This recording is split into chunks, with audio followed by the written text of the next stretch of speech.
So then August happens. And what triggered this big, terrifying, and deadly event in August? Well, so you had a local, it's amazing how many events can turn on individuals. One person, one actor. You know, you said that a lot of this has brought to mind just the power of individuals in this time, both as leaders and just as activists. And you had one right-wing blogger who had made it his crusade to take down the vice mayor of Charlottesville, who was African-American, who had made it his mission to do something about the Lee statue. So you had this So the origin was about the Lee statue. And the blogger named Jason Kessler wanted to be a celebrity in these new alt-right circles around the country. So he wanted to be connected to people like Richard Spencer and all these other neo-Nazi, neo-fascist people out there in this universe of the now what we know as the alt-right. So he made it his mission to capitalize on each one of these events that was happening and create more and more spectacle around in Charlottesville, and had filed for the Unite the Right permit, I believe, before the KKK filed for theirs. But so that played into this whole summer of mounting excitement among... Did they get the permit? So they never, this is a nuance also that people don't know that goes to the actual facts. Jason Kessler, I believe, never actually was granted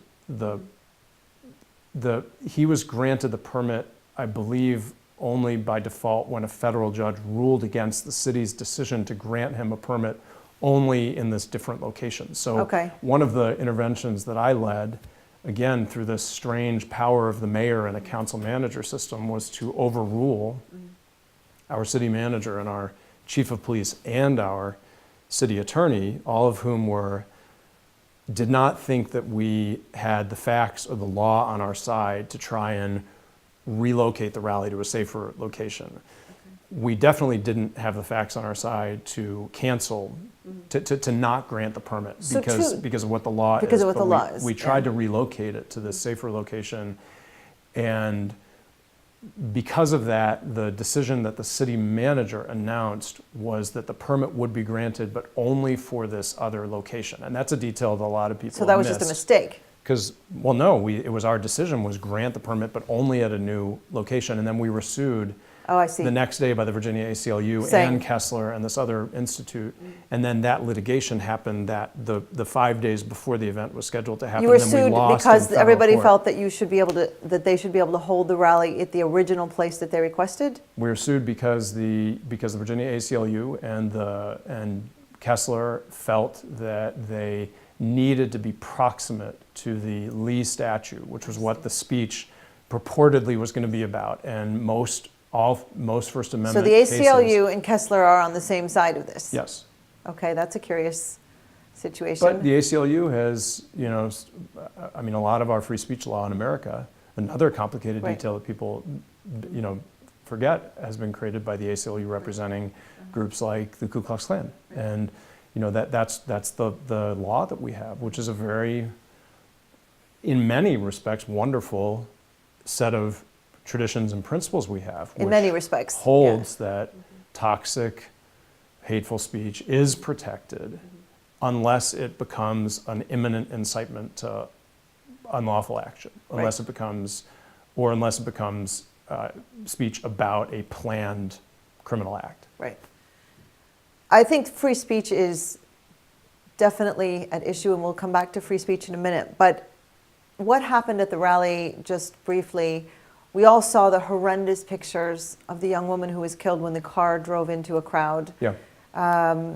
What else was the message? Was the message ultimately about the statue and about the gentleman who was your vice mayor, or was there a different message that ultimately came through? No, the message of the Unite the Right rally was, it was ultimately an invasion of the city by over a dozen paramilitary organizations that had all become much stronger and emboldened in this Trump political era to to kind of invade public spaces. And they all, remember, this was called Unite the Right. So they wanted to take kind of a well-known college town that was also a soft target that had already the series of sensational, right, so already the world was controversial watching. events this year. Right, I mean, like the international media that started following us after the May event with Richard Spencer was extraordinary. It was on CNN, it was all over the place. And then, so you had, there were satellite trucks who kind of came here,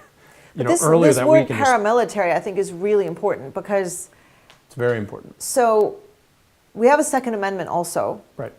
And I don't think that this is about, if I'm understanding correctly, this is not about the right to bear arms.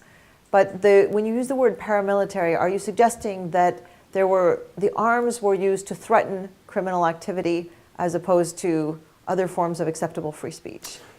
So these groups that came here, and we know this now because of exhaustive research that was done after the event, in part by Georgetown University's Center for Constitutional Advocacy and Protection, which we did a lawsuit with them successfully against the paramilitary groups that involved a lot of discovery, including in the so-called dark web, where there were hidden chats that were happening that you needed passwords to get into and so on. So there's a lot more facts there. They were set up like militia groups. They had command structures. They went on sorties into the neighborhood. They had insignia. They had, I talked to a gentleman who's a friend of mine, African-American guy in his early 60s who grew up in Charlottesville, and he was just coming out of the gym Saturday morning when he saw a bus come from DC, and they filed out of the bus with their firearms as if they were, coming into a war site. It was like a platoon, and that was how they were set up. So the discovery that the research that we did and the Georgetown did showed that they were set up as paramilitary groups. And the reason that that's significant, it's significant for a lot of reasons. The definition of the state is you have a monopoly on legitimate force. Right. So that's crumbling if you start having groups feel emboldened to come and conduct themselves like a military in public. That was one of the most extraordinary things that came out of Charlottesville.